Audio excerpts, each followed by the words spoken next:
Welcome to everyone who is here today. Thank you so much. This is one of my all-time favorite topics, teaching culinary lessons. So today we're going to go over a few things. So to give you a little bit of a roadmap, we're going to go into a little bit of an intro on me, my background, how I got started on this. We're going to talk about why cooking, why this is something that I think is so valuable to be sharing with your clients. And then we're going to start diving into how do you begin to plan a cooking class. And I've got 4 phases that I'm going to outline so that when you leave today, you're going to have everything that you need to plan your own class from start to finish. And then I'm going to introduce something called the Cooking Class Blueprint, which is something that I've been working on and I'm very excited to share. So before we really dive in, want to share a little bit about me and how I got here. So I am a registered dietitian. I'm trained as a plant-based chef. And certified as a yoga instructor. And I've really always been interested by this connection between food and well-being. So I finished my master's in nutrition science, and what I ended up realizing is that I wanted to put the food back into nutrition. So that ended up leading me to culinary school. So I went to the Natural Gourmet Institute in New York City. That school is now a part of ICE. But it was a health supportive culinary school. So it used traditional French style ingredients and or techniques, but it actually showed you how to work with ingredients that were more focused on things like whole grains and more plant forward. So that really aligned with what I was where I was coming from a nutrition standpoint. And I've been teaching cooking classes since about 2014. I've taught everywhere from at farmers markets to like large scale festivals to virtually in corporate classes, at functional medicine offices, and just about everything in between. So I always have found that the most fun I've ever had in working is the times that I get to be in the kitchen with people. So really excited to share this with you guys today. And now I'm excited to help other RDs and wellness professionals start bringing food to life in the kitchen. And, you know, all of the stuff that I learned in culinary school, helping so that those RDs and those nutrition professionals don't need to. They have everything they need to get started. So getting started here. Oh, let me move forward. Why teach cooking? So honestly, cooking is such a powerful tool, and we all know that dieting doesn't work. So, research shows that most people who lose weight on restrictive diets, they end up gaining it again, and many of them end up actually gaining even more weight as time goes on. Dieting is one of the biggest predictors of weight gain over time, and there is a lot of research that has demonstrated that. But what's really interesting and really compelling is that cooking does work. So people who cook more often, they actually tend to eat more fruits and vegetables, and they have higher scores when it comes to diet quality. They tend to consume less ultra processed foods. They tend to feel more confident in the kitchen. Cooking really builds self-efficacy, so people feel they have the skills they need to take care of themselves. And you know, something that I think is kind of interesting is cooking is just a bit of a mindful activity. It helps slow people down, it engages all the senses, and it creates positive reinforcement through, you know, tasting and feeling like you're accomplishing something. And the truth is that when we cook something, we are actually primed to enjoy it more. So we might be cooking with more whole foods that even if we're not used to it, we are primed to enjoy it more versus something that we might eat when we are out. So being engaged in that and playing a role in that process, I think is really important. And sometimes it can be a big gap for people. So my philosophy has always been that nutrition coaching, nutrition counseling needs to move from the office and into the kitchen. Right now, there is a big gap. And, you know, we can talk as much as we want to people about, you know, meal plans and give them as many tips as we can. But really, true transformation can happen in the kitchen. And we know behavior change doesn't happen overnight and it takes a lot of time. We know probably we're all familiar with the different stages of change that people might go through. But when someone is ready to, step into the kitchen, that's where knowledge becomes action. And it's where people get to really experience what a whole foods diet can look like. So it is something that builds skills, it builds connection. People can learn that nutritious food can be simple. It can even actually be affordable. It can be satisfying. And our clients can have these kind of aha moments when they get really hands-on with food that create these just beautiful transformations. So this is something that I believe in my heart that we need more RDs in the kitchen. And I'm going to tell you just how to get started. So there are four phases that you can start with if you want to teach cooking lessons. Um, and it can seem a little bit overwhelming if you are getting started, especially if you feel like, you need to be a chef. And I know I definitely felt a little bit of that imposter syndrome when I was getting started of like, oh, I've never worked in a restaurant before. Who am I to be teaching these skills? But the truth is you don't need to. And being a nutrition professional, that is really what people need. So you don't need these like fancy skills. You just need a really good framework. So let's talk about what that looks like. The first phase is the pre-planning. So this is where you're going to set the foundation. You're going to choose the theme. You're going to think about your audience. You're going to think about the recipes. And then you're going to make sure that everything fits together. The next piece is going to be the marketing and the prep. So once you've kind of built out your plan, this is where you're going to get people excited. You're going to promote your class. You're going to make sure that your structure is really tight. And then I'm going to tell you, as part of this piece, how you can kind of prep like a pro. I'm letting Seema in. Welcome, Seema. Phase 3 is all about delivery. So this is the day of where you're actually teaching. This is where the magic happens. And this is where your students and your clients can really engage with the food. And you are creating an experience that is fun, that's inspirational, and that is, really authentic to you as a nutrition provider.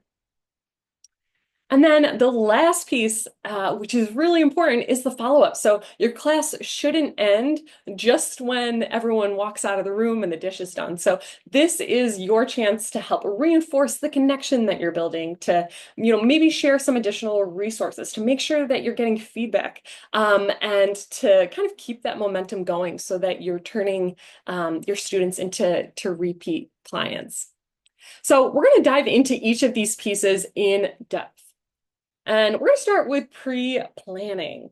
So this is where you're going to decide not just what you're going to cook, but what you're actually going to teach. And the work that you put into planning is going to save you a lot of stress day of. And this is what is going to make your class look polished. And it's going to make you feel really confident as you step into the room. So phase 1, the pre-planning stage. This is the foundation of every great class. And when people think about teaching cooking, they might just go right immediately into the recipes. But we want to think even ahead of that. So we are going to start, with our audience. So who is it that we are actually going to teach? What is it that is going to be important to them? Next, we're going to talk about the theme.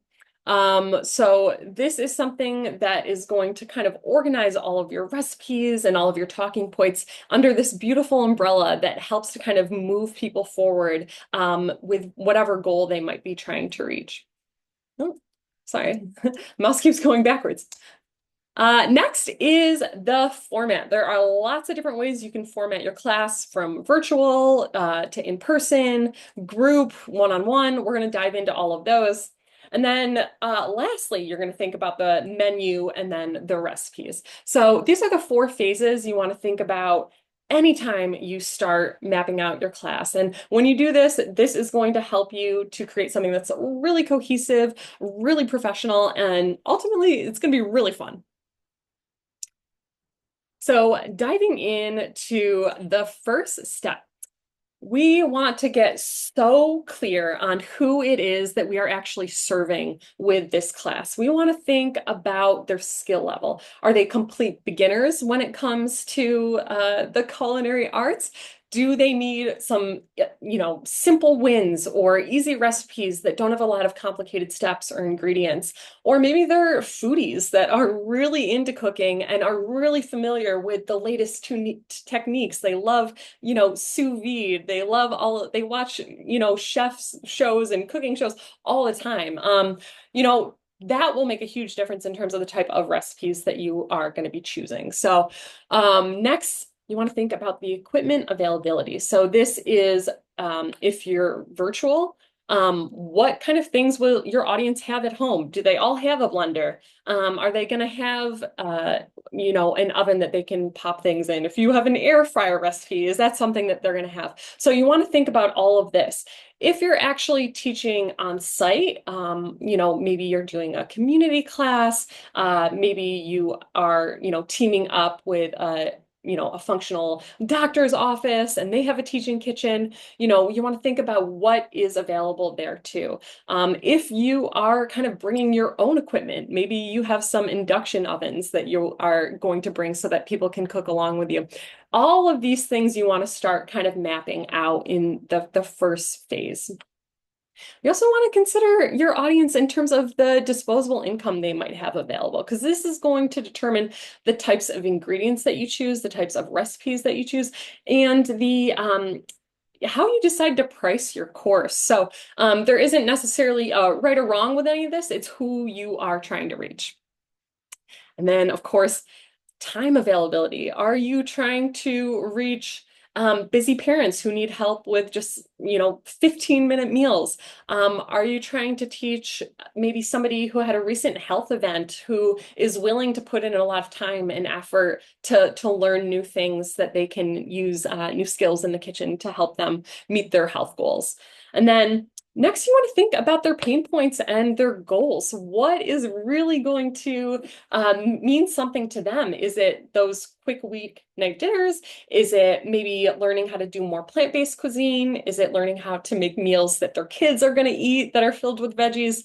And maybe you're an RD or a nutrition professional that works with a really particular clientele. Maybe you're working on things like prenatal nutrition, or maybe you have clients who have diverticulitis, and you're working on specific menus for that. So all kinds of things to help you get really, really clear on who it is you are trying to reach. And then the next piece is fun. The next piece is choosing your theme. So once you know who you're teaching, you can decide what the heart is of your class, what that hook is going to be. And maybe this is something that is seasonal, so something that is timely. The holidays are coming up very soon, so that might be something you'll consider. I'll have an example that I'll show you in a second. And you want to make sure that this is something that your audience is going to be like, that sounds like fun, or I need to join that. That is exactly what I have been looking for. So in terms of it being timely or seasonal, you might be thinking of something like, soups and stews for immune support. We know the weather's going to start getting cold, people start getting sick. So like something like that might really appeal to somebody. Versus in the summer, people might be more into plant-based grilling or easy recipes that you can just toss on the grill when you have unexpected guests, things along those lines. And then you also can think about what else is going on during that time of the year? Is it back to school? Of course, everyone has started school over the last few weeks. People are getting into new routines. The holidays are coming up. So all of these help your class to feel really relatable. And then next, of course, you want to meet your audience needs. So go back to their goals, go back to the challenges that they are experiencing, those pain points. Do they want those quick wins? Do they want those dinners to get their kids to eat veggies? You want to make sure that you are not only solving one of their problems, but that you are able to spark excitement with whatever it is that they are trying to accomplish. And then the next piece, which is really fun, is you want to give it a clear title, something that is engaging, that is really descriptive, that is just going to get people very excited. So you don't want it to sound too general. So like just I don't know, healthy cooking, for example, that's not going to get people super excited. But I'm going to show you one in a second that kind of helps kind of tie all of this together and build a little bit of excitement. But this means that your theme is going to be timely, it's going to be relevant, you can communicate it clearly, and this helps the class to really sell itself. So people are going to know what they're signing up for, and they're going to be really excited, and they're going to just know immediately that they want to register and be a part of that magic. Okay, next up is the format. So there are all kinds of ways that you can teach cooking classes, and there are pros and cons to each. So you might be doing a hands-on class. So this is a class where, people might be in person. Everyone might have their own equipment to be preparing the recipes. Hands-on classes can last up to 3 hours if it's a workshop, depending on what it is you might be teaching. It might be more demo style where people might be kind of gathered around and you're going to be doing all the cooking. You'll be talking people through it and you'll be kind of handing out tastes to people throughout so that they can enjoy that with you. It can be virtual. If it is virtual, that means you want to think about your tech. Can people see your cutting board? Is it well lit? Is the audio working okay? Is it, if it is in person, like are people going to have, oh, let me just let Susan in. Welcome, Susan. If it is in person, what is the equipment that's going to be in? And, maybe there are even cameras in the room. Some culinary schools have that so people can see your cutting board from a bird's eye view. So lots of fun things to consider. But then the next piece is if it is group or one-on-one. I love group classes. I also love one-on-one classes. So this again is going to depend on your audience. Group classes are nice because it is a lower price point and more people can join. One-on-one classes, it may mean that you are traveling to people's homes to teach those classes, and these can be a higher price point. And then you want to think about, is this a standalone class? For example, a holiday class that I'm going to share in a second, or is it a series? Is it maybe a plant-based boot camp that's going to happen over the course of 4 weeks? And all of this will help to kind of dictate the duration. But I would say, depending on the format, your class can be anywhere from 30 minutes to 3 hours, or even a weekend workshop. So you can really kind of run the gamut here, depending on what it is that you are teaching. And then the most fun part is once you've nailed down your format, you get to bring your class to life with your menu and starting to choose your recipes. So this is where you can get really creative, and this is also where the planning piece is so important. So the right recipes can make your class feel seamless. They can really align with your audience. They can feel inspired, they're excited, they're engaged, but then the wrong ones can actually just make things go completely wrong. It can feel chaotic if it doesn't align, if the flow isn't there. This is why all of this pre-planning is so important. I'll give some examples of that as well. But think about your ingredient accessibility. So are these things that your audience can find easily? You don't want anything that is going to be too hard to find or too expensive, unless that's something that's kind of specific to the theme that you're doing. But you want your students to think, I can make this at home. Like, this is something that I'm excited about. And I know that I can pick this up at my store and I'm going to be ready to rock.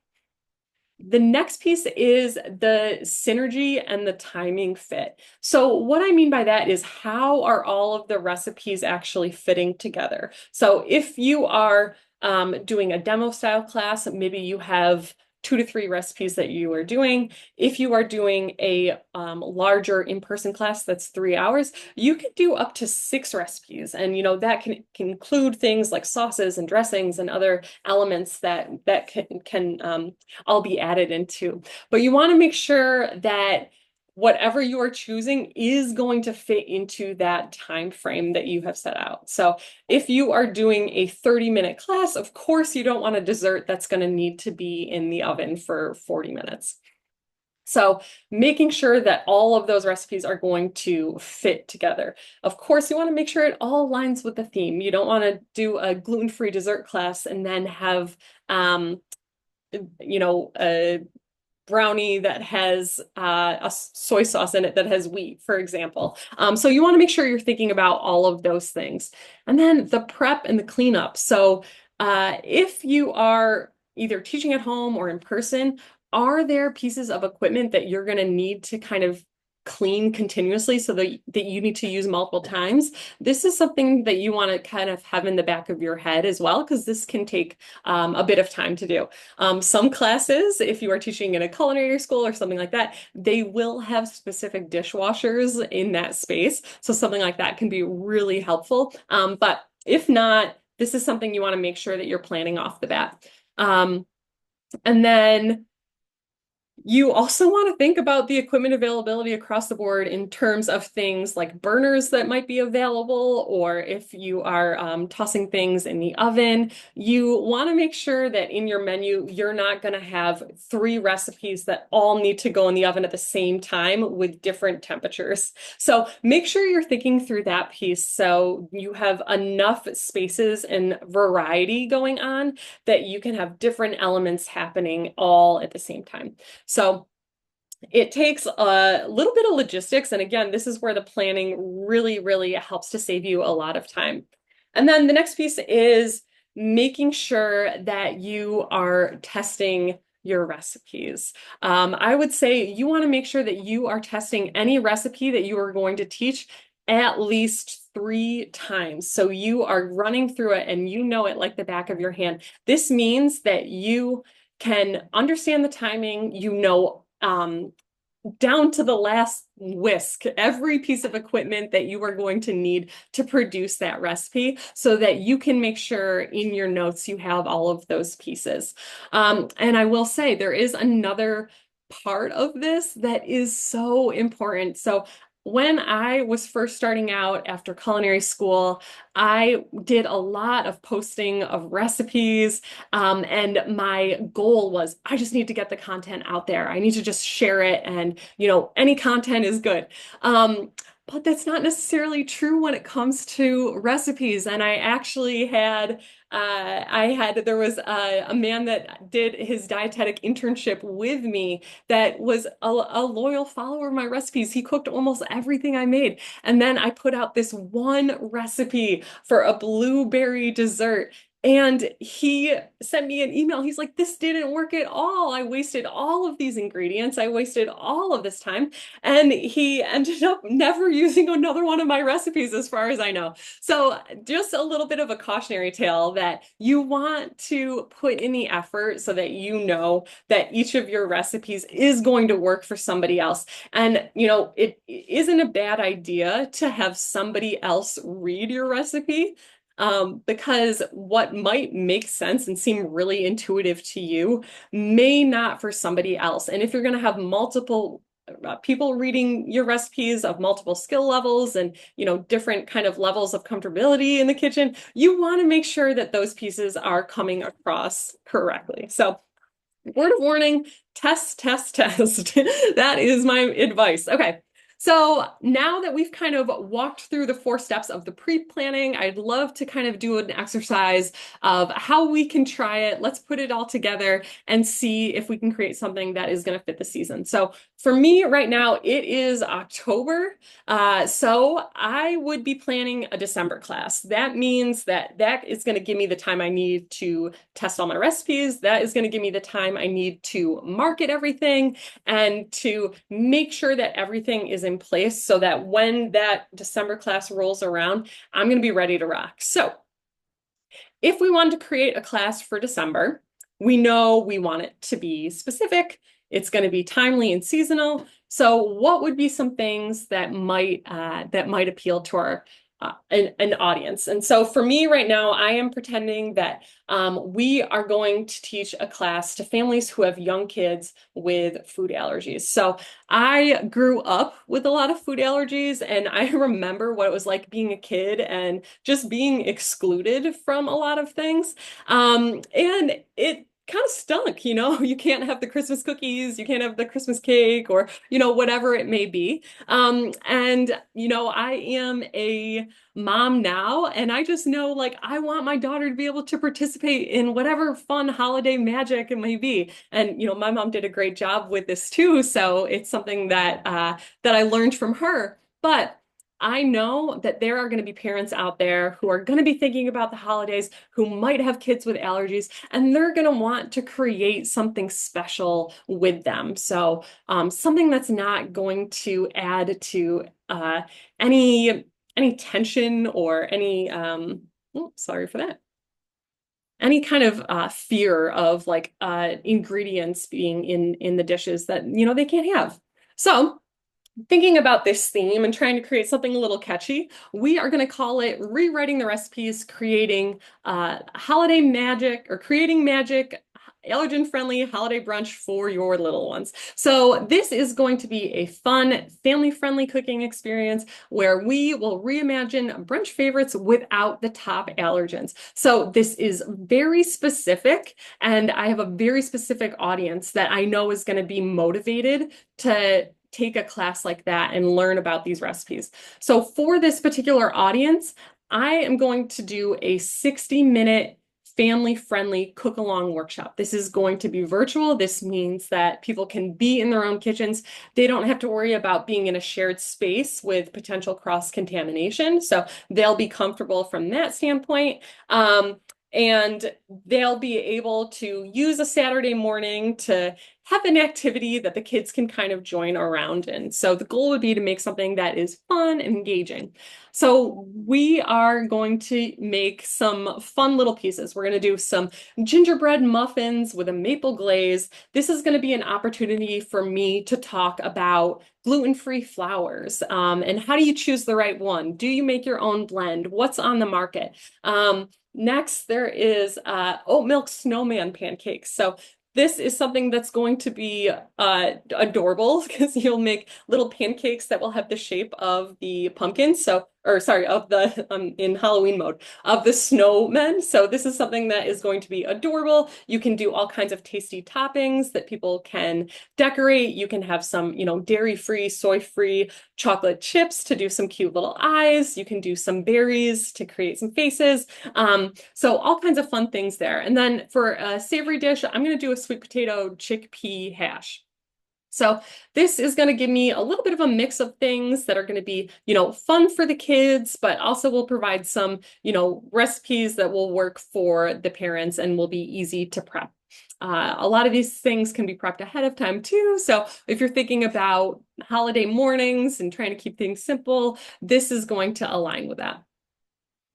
Okay, so now that we've figured out some pre-planning, it's time to dive into marketing and prep.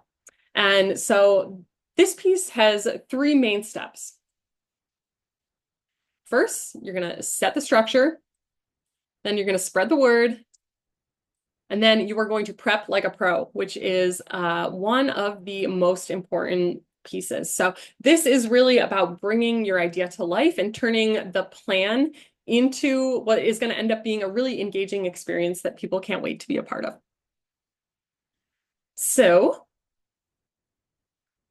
starting with the structure, you want to nail down your date, time, duration.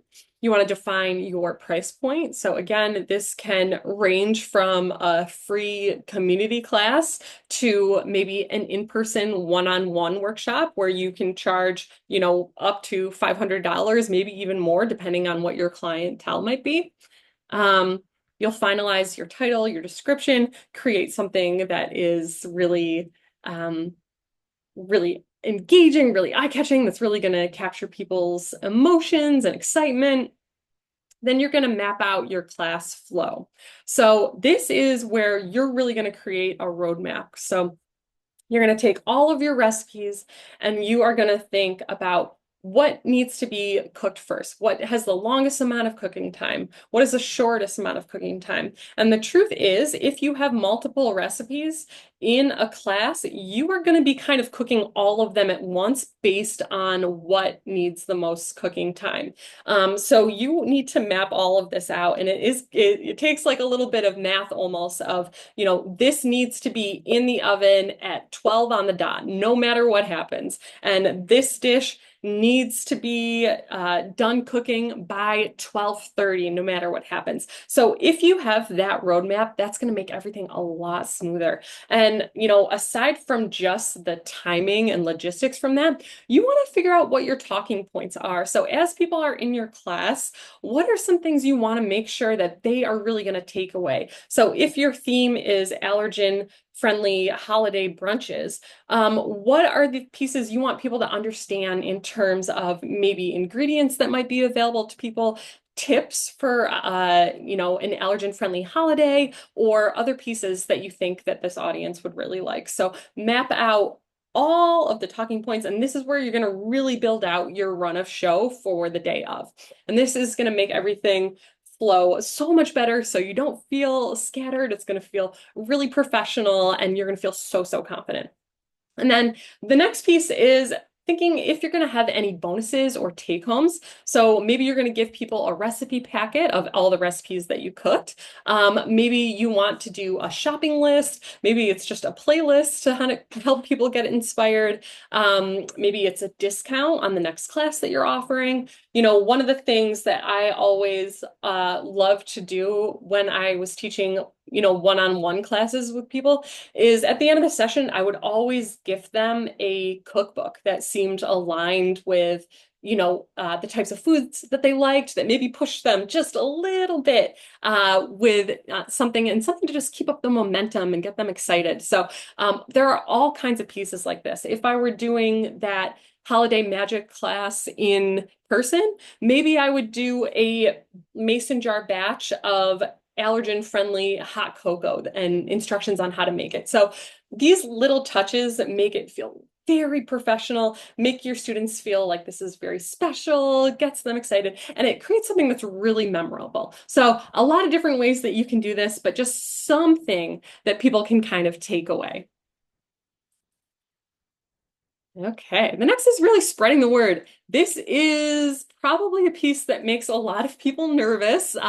So if you don't really like the idea of marketing, I know I have sometimes a hard time with it. One of the things that I try to remind myself is like, it's not about showing off, it's about showing up. It's about being of service. And there are people who can really use your skills. So that is really all this is. This is just an offering for those skills. So what you're going to want to do is you're going to want to create a sales page for your course. And it doesn't have to be super fancy. It can be on your website. You can create a landing page in Canva, which is pretty simple to do. You can create a listing on Eventbrite. Whatever platform you decide to use to host, that's totally fine. But you want somewhere where people can essentially sign up. And then you'll include all the details, the title, the description, the date, the time, the price. Maybe there's a great photo of you teaching or something along those lines that you can include, but you want it to be easy for people to sign up. So ultimately, the less clicks people need to make and the less friction there is for people to sign up, the more people are going to sign up. So the next piece is starting to tease it about a month beforehand. So your class doesn't have to be completely done before you start teasing it and promoting it. But this is going to help get the momentum going and get people excited, and they're going to see it, and then they're going to see it again, and then they're going to see it again, and they're going to say, oh yeah, I really have been dying to sign up for that. So you can kind of use this teasing in a lot of different ways, but batch it on social media. So maybe you're doing some behind the scenes moments of testing one of the recipes that you're going to use, maybe shopping for ingredients and providing a few tips of, how do you find the ripest avocado that's going to be perfect for that recipe. Or maybe you want to do a little sneak peek of the setup behind the scenes. Anything that's going to help to build excitement. And then another piece is email your list. If you don't have a list, then email your friends and family and let people know, hey, I'm doing something new. I'm really excited about it. I'm going to be teaching this class and I thought of you. Or maybe you know somebody who would be interested. This piece can go a long way too. So again, it's not selling, it is service. So you're inviting people to participate in something that's going to actually help to make their lives better. And, you can do it. You can absolutely do it. So now that we have covered this piece, you need to prep like a pro. And this is where everything is going to come together behind the scenes so that your class feels really, really smooth. So test, test, test. I already gave my advice on testing your recipes at least 3 times. But you want to make sure that in addition to making sure if the recipes function the way that they should, that the timing is also going to work out and that any potential hiccups that could happen day of, you have already kind of sorted through. Um, and then next, you're going to plan out your recipe pars based on signups. So that means if you have 20 people who signed up for your class, you need 20 servings of every dish so that everybody gets to try something. So you want to make sure that as people are cooking, that you are having those 20 servings already kind of figured out. So whether that means, this group is going to make this recipe 2 times, you're going to make the recipe 1 time, this group's making it times 3, or everyone's doing it all once. There are a bunch of different ways you can do it. But the point is you want to make sure that you have enough food for everyone to test everything that you are going to be making.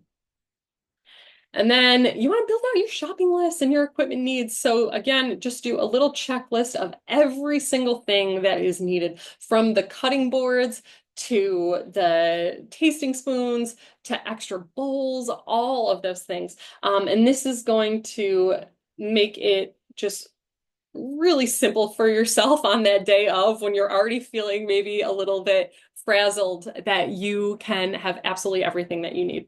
And then lastly, make a prep plan. So not everything needs to be cooked live with everybody. There might be certain elements that you can prep ahead of time before anyone even gets there. And if you are doing a virtual class, this piece is important too. You might actually give your clients some homework. So they are coming to that virtual session with their brown rice already cooked or their cauliflower already roasted.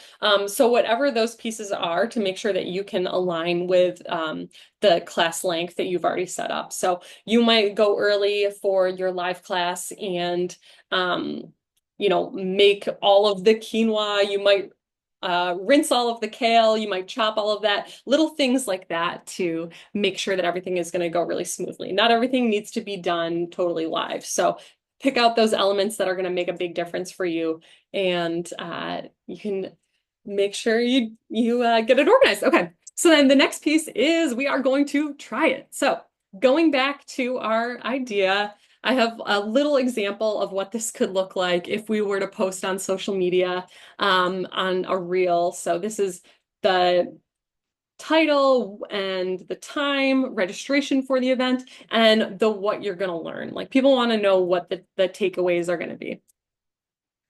So I've got my structure, I've got my social media posts, and then I know I am doing a 60-minute virtual class that needs to be family friendly. So I'm going to plan out the shopping list ahead of time, and I'm going to plan out the class flow, including what needs to be pre-prepped, but also what pieces of this class are going to be the best parts to get the kids involved. Is there the batter that's going to be whisked, or is there something that needs to be washed? This is where I'm going to plan out all of those pieces as well. Okay, and then we get to the most exciting part. This is where all of your preparation is going to pay off, because it is class day. So on the day of your class, you're going to start with the prep and setup. I'm going to talk you through how you welcome everyone and set expectations. You're going to manage the experience, and then you're going to wrap things up. Sorry for that. Okay, so first you are going to prep and set up. So you are going to do something called the sheet tray method. This is where you do your mise en place. So Everything in its place is what that means. So every recipe, you are going to put all of the ingredients pre-batched and pre-measured onto that sheet tray. So when it's time for that recipe, you just pick up the sheet tray and you know everything is on there. Any whisks, any equipment is going to be, with it. Any spices are going to be pre-measured. All of it is right there and ready to rock. So this makes it so, so simple. So this is what you're going to be doing before anyone shows up. And if you are doing a virtual class, this piece is just as important too. This is, if you ever see a talk show with somebody doing a culinary demo, they have everything already pre-batched and ready to rock so they can just so easily make it in the recipe. Next, you're going to set up the stations with the equipment. So maybe you have aprons for everyone. Maybe you're in a teaching kitchen where they have cutting boards and knives available for everyone. Maybe you're bringing those to the event. But whatever it is, you want to make sure that people are going to show up and everything is ready to go. So if this is a virtual class, you're going to let your students know beforehand of make sure that when it is go time, you have a clean cutting board, you have a chef's knife, you have two large mixing bowls. Whatever it is that you are going to need for your recipes, you're going to kind of give them that homework so that they show up and they're ready to rock. The next place is setting the vibe. So people are coming into whatever space and you are creating an experience for them. So maybe you want some fun music playing.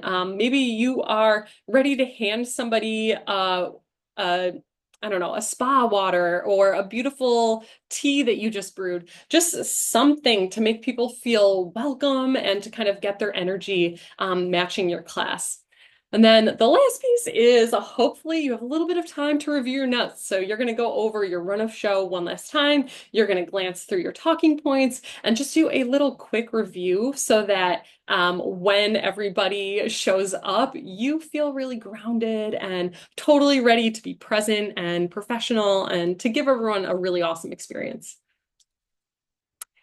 Okay, a lot of fun stuff. So the next piece is so important when people walk in, and you welcome them. You make them feel really at home. You want them to also get to know or get to know one another because this is going to help the class to go really smoothly too. You are setting the expectations and you are creating connections for people to have a good time. So doing some kind of icebreakers or intros helps to kind of get everybody on the same page and working together and like starting to build some friendships.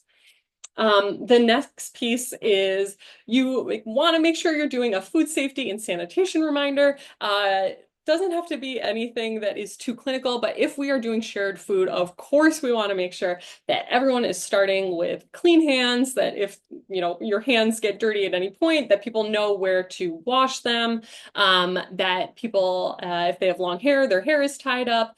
All of these pieces, you want to make sure that is kind of the expectation for that is set off the board. If people have to use the restroom, if they're using an apron, they are moving that apron to the side and they can put it back on when they return. So setting those food safety pieces and sanitation pieces is an important part to make sure you're including in this too.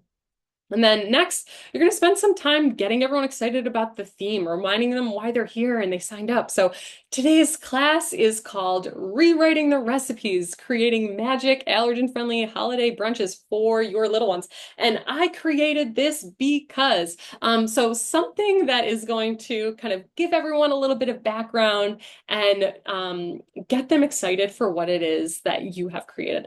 And then the last piece here in terms of setting expectations is just letting everyone know what the flow of the class is going to be like and what the timing is like. So maybe we'll say, we're going to start with the gingerbread muffins, and then we're going to move into the pancakes. We're going to finish with the sweet potato chickpea hash. This class is going to be about an hour. We're going to be doing X, Y, and Z. I'm going to leave this time for questions at the end, and we're going to enjoy everything together. However you decide to do it, letting people know off the bat helps things to go much more smoothly.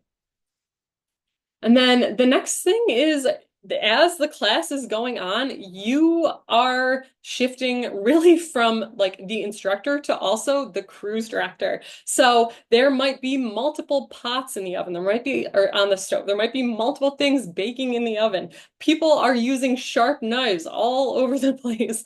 And it is your job to make sure that everything is safe and that you're going around and that you are chatting with people and that you have a sense of what is happening. You also want to engage with students, so keep the conversation up. Ask them what inspired them to come. This is fun. So get the conversation going, get people talking to one another, and be kind of in this mode of the cruise director. You are kind of steering the ship. You're keeping everyone engaged. You're trying to keep everyone on schedule, but you also want to make sure that everyone is having a really good time. And then the next piece is keeping your demos lively. So if you have a particular skill you want to chat through, or if there's a dish with a certain nutrition component you want to talk through, and you're doing a demo, or you are kind of having like a little bit of a lecture moment, you want to keep it exciting. So think about, you know, all kinds of things that people might relate to. So you might share a personal story related to the recipe. Maybe you want to share something specific about the nutrition in the dish. Maybe you want to share something about the history of the dish. Where did it come from? Maybe you want to share something specific about a culinary technique or the flavors you might be using. So there are all kinds of pieces that you can kind of be running through your head constantly to keep that conversation going and keep the energy up. Of course, you want to make sure that you are watching the clock and that you are hitting those main points on your run of show. If you need to make any adjustments, you can do that in real time. And then monitor your energy and be willing to pivot. So as you are teaching, you will notice in groups, sometimes the energy can be really high. Sometimes you need to help bring it up. So you need to kind of get a little perceptive of what it is that might be happening with people in that moment, and be willing to pivot of like, all right, people don't seem super excited about this, so I'm gonna change to something that is going to that they really engaged with earlier. So you don't need to change your recipes or anything, but just changing your focus can help maybe bring the energy up. And then be willing to pivot. And also be mindful of what it is you are doing. So I will tell you another story. I one time was giving a virtual corporate class to a global financial tech client, and I was chopping some kale, and I was excited about what I was doing, and I was telling people all about the recipe, and I was looking at my Zoom screen, and I don't know, chatting about different things, and I was paying attention to what was happening in the chat and trying to cut the kale. And I actually, because I was doing so many things at once, I sliced my finger so badly while I was teaching this class, and it was so embarrassing. I had to grab a paper towel. There was blood flowing onto my cutting board, and I had to teach the rest of the class with one hand behind my back, just putting pressure on it because it was bleeding so much. So be willing to pivot and also pay attention to what you are doing. This is my advice. Okay, and then the next piece is you want to, as you are wrapping the class up, review any takeaways. Remind everyone, what did we cook? What are the skills that were involved? What are the, nutrition takeaways you want everyone to remember? So, today we made 3 allergen-friendly holiday brunch dishes, and we learned how we can use flax seeds instead of eggs in this dish, and how that works as a binder. And we learned how to build flavor without these common allergens. So something that's going to just recap and reinforce what it is that you taught them, and that's going to keep people engaged. It's going to give them a sense of accomplishment, and they're going to feel really excited about coming back. So this is where you're going to share any of your take-home extras. So if that was a recipe packet, if this was a shopping list or a tip sheet, this is where you're going to share with them as well. And then you're going to promote your next class. So you already have a captive audience. So you're going to let them know what the next time is that you are teaching and how they can sign up. So if you loved this December class, wait till you see what I have going on in January. Here's the information. Maybe you have a QR code there so that people can scan it and they can register right away. And then the last piece that I will say is make sure that you are getting emails. Every time that you teach a class, make sure you have a newsletter sign up for people. So, like I said, I have been teaching cooking classes since 2014. I did not start building my email list until actually pretty recently. So that means I have had hundreds and hundreds of students that I never got their email lists or I never got their emails. So I will say, as you get started, do this immediately. Do this right away. Okay, and the last piece is the follow-up. So you have promoted your class, you've planned it, you've delivered it, and then the next piece is actually just as important of all of this. So this might be something that people can skip, but you want to make sure that you are following up because this is where you're going to keep that connection going. You're going to keep building trust. You're going to set yourself up for repeat students who are going to be really excited the next time you release a class. And then as part of this, the next day or so, you can do a survey and maybe find out what are some other topics that you want to learn about. So maybe give people a choice of 3 topics of, hey, I'm planning out my class for the next month. Which one of these would appeal most to you? And then, see if people will be willing to give you a testimonial. What was the thing you liked most in the class? What was the thing that you learned? What are you most excited to try at home? And then this is stuff that you can constantly use in your marketing, on your social media channels. And again, it just helps to build a lot of good momentum. The next piece is sharing on social. So just because the class is done doesn't mean you need to stop letting people know about it. So share the recipes of like, oh my gosh, last week I am still smiling because of this class that we taught. Look at these gorgeous recipes. These students did such an incredible job. We learned this, this, and this. Don't wait on signing up for the next one because we want you to be here and you don't want to miss out.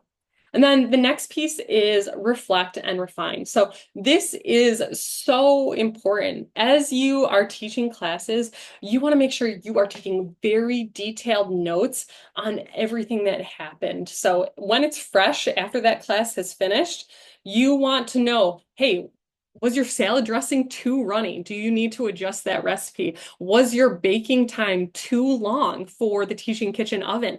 Maybe that's a little different from your oven at home. So all of these little notes are going to help you to continue to refine and get better and better. All right, so those are the 4 phases to planning your cooking class. And like I said, this is something that I think is really just so powerful, not just for your clients, but like I said, this is my favorite part of anything that I ever do. I love teaching cooking classes. And when I first started, there really was no roadmap to it. I learned how to do all of these pieces on my own. I had a lot of trial and error. And I always thought, why isn't there more of a resource for RDs or nutrition professionals who want to teach cooking classes? It's just such a natural fit to me. And so this is why I have been working really hard on a class that is going to do just that, that is going to help to prepare RDs and nutrition professionals to really get confident in delivering a class and multiple classes. So from start to finish, we covered a lot of material today, but I have honestly I could talk about this forever. So I have so much that I have included in this class, and I am so, so excited to share it. It is the class that I wish I had when I got started, and I really can't wait to share it with you. So the goal is in 4 weeks, you will have a complete class outline and run of show. As part of this, you will have assignments every week. I will review each of them and give you feedback on all of it. You're going to have a marketing plan that's going to help you to get people to your classes. And I think you're going to walk away with a lot of really helpful tips and tricks so that your class leads to those transformations that you're looking for. And then, of course, you'll get tons of extras like templates that I wish I had, or tools, guidance for recipes to make it simple. And this is really for any RD nutrition pro, a health coach who is into food, who wants to bring more food into their practice, and who understands how transformational getting people in the kitchen truly can be. So if you decide to join, you're going to walk away with clarity. You're going to have confidence, and you're going to have a system that's going to save you a lot of time so that you can get started right away. And included, you'll get the 4 live weekly trainings. You'll get templates for planning and pricing your class, recipe and run of show frameworks, help with the marketing and email templates, checklists for your setup, for equipment and for your flow. And then as a bonus, you'll get a little done for you class kit so you can get started right away. And if you decide this is something that you are interested in, and will want to commit by the end of the weekend, by Sunday, you're going to get some cool bonuses too. So I'm going to give you a totally done for you seasonal cooking class. You're going to get a private call with me to talk about your class. And then you're going to get the founding cohort pricing. So my goal is to build this into a self-paced class that's going to go pretty in depth in, culinary and nutrition in general, and how do you begin incorporating it into your practice. But I am just getting started with it, to be honest with you. So I want some feedback, and I want to know what people are into and what they want to learn, and would love, to kind of co-create some of this to make sure it is a really incredible resource. And then if you do sign up as a founding member, you will get access to that later course as well. So one of the most important things that I want you to know is you don't need to be a chef to teach cooking lessons. And the truth is that the kitchen actually needs more RDs. So we need more people in the kitchen who can lead their clients and their students through how to engage with their food and how to cook something that's beautiful. How do you balance flavors in a way that, you don't even have to look at recipes anymore because you have so much confidence and you know exactly what to do when you step into a kitchen. So, that is the last thing I will say is you don't need to be a chef. You just need a good framework, and the kitchen needs more RDs and more nutrition professionals. So I would love to stay connected. This is my Instagram, and here is the website Food School that has information if you would like to join. And I would just like to say, I know everyone is really busy, so thank you so much for showing up. I am so excited that there was such a good response to this topic and that it seems to be something that people are into. So thank you so much for joining. I hope everybody has a really beautiful weekend, and you can expect an email from me with the replay and some other fun things, over the next day or so. So thank you guys a ton. I hope you all have a really beautiful weekend. Love it. Bye, guys.